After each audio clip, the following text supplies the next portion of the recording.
Një ngjarje e rëndë ka ndodhur në qytetin e Durrësit, ku 3 fëmijë të mitur ishin lënë vetëm në banesën e tyre prej disa ditësh në gjendje të rënduar. Ata janë marrë në mbrojtje nga shërbimi social në Durrës, pasi ishin raportuar nga fqinjet në zonën e plazhit. Sipas të dhënave paraprake, fëmijët dyshohet se ishin lënë vetëm në banesë prej disa ditësh nga nëna e tyre, 33 vjeçaria B.B. Ngjarja u sinjalizua pasi fqinjet dëgjuan të qarat e fëmijëve dhe ngritën shqetësimin për autoritetet. Sipas raportimit, policia e Durrësit në bashkëpunim me zyrën e mbrojtjes së fëmijëve ndërhyri menjëherë duke I marrë të miturit në mbrojtje. Sipas rrëfimeve të fëmijëve, ata nuk kishin shkuar në shkollë prej rreth 1 muaji, ndërsa 3 ditët e fundit kishin mbetur edhe pa ushqim. Siç shihet edhe në video, banesa ku ata ndodheshin rezulton pa asnjë përkujdesje. Fillimisht 3 fëmijët u dërguan në Spitalin Rajonal të Durrësit për kontrolle mjekësore, ku ndodhen nën kujdesin e mjekëve. Më pas, ata janë sistemuar pranë qendrës së mbrojtjes së fëmijëve, ku I është siguruar ushqimi, veshmbathja dhe asistenca e nevojshme. Policia ka nisur procedim penal ndaj shtetases B.B. për veprën penale keq trajtimi të miturve, ndërsa materialet procedurale janë referuar prokurorisë së Durrësit për veprime të mëtejshme. Autoritetet bëjnë me dije se rasti është në ndjekje dhe po trajtohet me prioritet,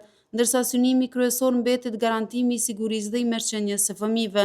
Ndërkaq nëna e 3 fëmijëve të mitur në Durrës ka reaguar pas denoncimit që u bë dje nga ish-vjera e saj, e cila pretendonte se fëmijët ishin lënë pa kujdes. Në një prononcim për mediat, ajo shpjegoi se gjendja e banesës ishte pasojë e mungesës së ujit të pijshëm në pallat për disa ditë, duke theksuar se ishte e detyruar të punonte dhe fëmijët I linte brenda përkohësisht, por nuk I ka braktisur kurrë. Ajo akuzoi ish-vjerën se kishte hyrë në banesë dhe kishte shkaktuar kaosin që u publikua në media, me plehra dhe rroba të shpërndara në çdo cep.